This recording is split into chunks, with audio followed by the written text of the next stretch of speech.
Hi everybody. This is Izzy, and this video is going to be a little different. I am Today's video is going to be a pitch for a Netflix TV spinoff. Um, so you'll figure out why it's a spinoff when we get to the end. It's potentially going to be a She-Ra Princesses of Power spinoff.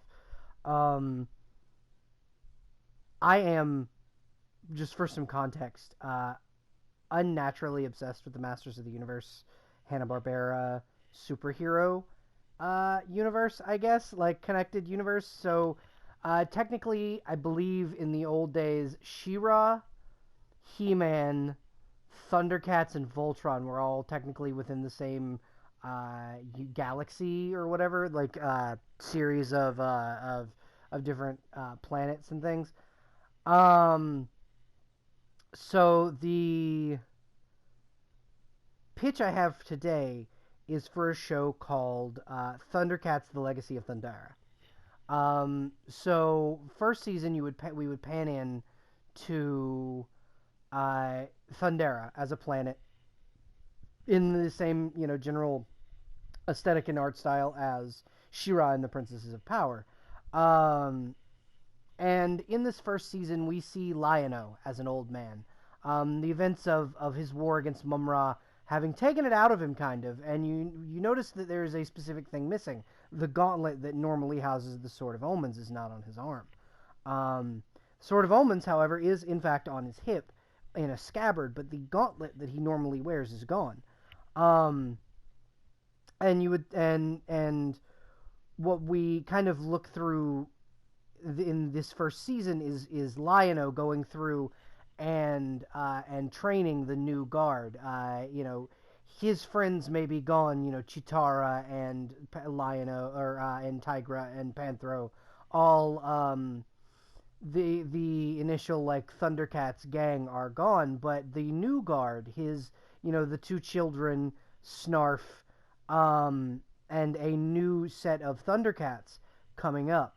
Um, and throughout the first season, you see them fighting, Monster of the Week style, kind of like the first season of Princesses of Power, kind of going through and learning about the world and world building and learning about what problems face Thundera and the fact that there is still a disparagement between the lizard folk and the lions and other cat like creatures on Thundera. And about halfway through season one, the lizards start getting newer and newer and better tech. Um, and it starts to look very familiar. There starts to be some symbolism coming through of the Horde and Hordak, and Horde Prime rather than Hordak, but the Horde as a whole, and the lizard folk start becoming recruited by Horde Prime, and Lion-O, we cut to Lion-O, after a devastating loss. Thundera took heavy casualties in a big battle recently, and Lion-O kind of goes into a chamber, and up from the floor, you see him kind of raise up the gauntlet, and what you notice is sticking up from the gauntlet is the handle of the Sword of Omens. The one at his hip is a replica. Uh, Over years and years of use in the war against Mum-Ra, this weapon forged by Mum-Ra, the Sword of Omens, has drained Lion-O's life force, and he knows that if he were to use it again, it would kill him. So he shakes his head and he lets the Sword of Omens kind of go down into the ground, and as he does, the children kind of come in and they're like, "Your Highness, what's wrong?" And Lion-O looks at them and is, "No, it's nothing, it's fine." Um, and they go, "Okay, well we've just taken losses at and they give a town name or whatever. And Lion-O goes, "Okay, well here's your mission," and they go out and they fight and they win this big battle, and the Horde are coming down hard on them.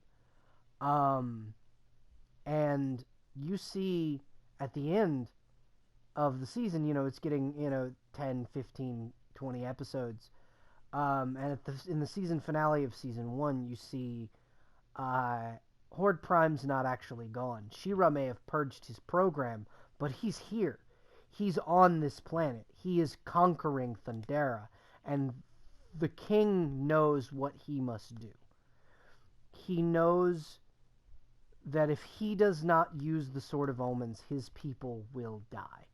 And if he doesn't do this for his people, he will lose everything he's ever worked for. And we cut to a flashback of Lion-O and Cheetara, years and years ago, standing above a baby girl. This beautiful lioness in her crib, tanned fur, dark, almost red and black colored hair. And then a portal opens. Something pulls the baby through. And Lion-O and Cheetara are devastated. Lion-O is unable to get his daughter back. And these are his last thoughts before pulling the Sword of Omens from its scabbard. And for the first time in the entire show, you hear him say, "Thunder! Thunder! Thundercats! Ho!" And he becomes this badass Lion-O that everyone knows from the older shows, and he tears through the Horde's forces with the Sword of Omens. Giant red beams from the eye of Sight Beyond Sight firing into the Horde forces. And as Lion-O conquers the field, in his final moments, you see him drop to his knees as the Sword of Omens shrinks, and he sheathes it for the last time, pulling the gauntlet off, as he looks up to the sky and a ship begins to land. And the last sight you see before Lion-O loses consciousness and the season fades to black is Catra standing in front of him in Mara's ship. And Lion-O speaks her name before falling dead on the ground. And that is my pitch for season 1 of Thundercats: The Legacy of Thundera. Netflix, please call me. All right, thanks for listening to my rant. I appreciate everybody, and if you could all just like and subscribe, and maybe follow your girl on Twitter, I'd be really appreciative. Thanks, everybody. Bye.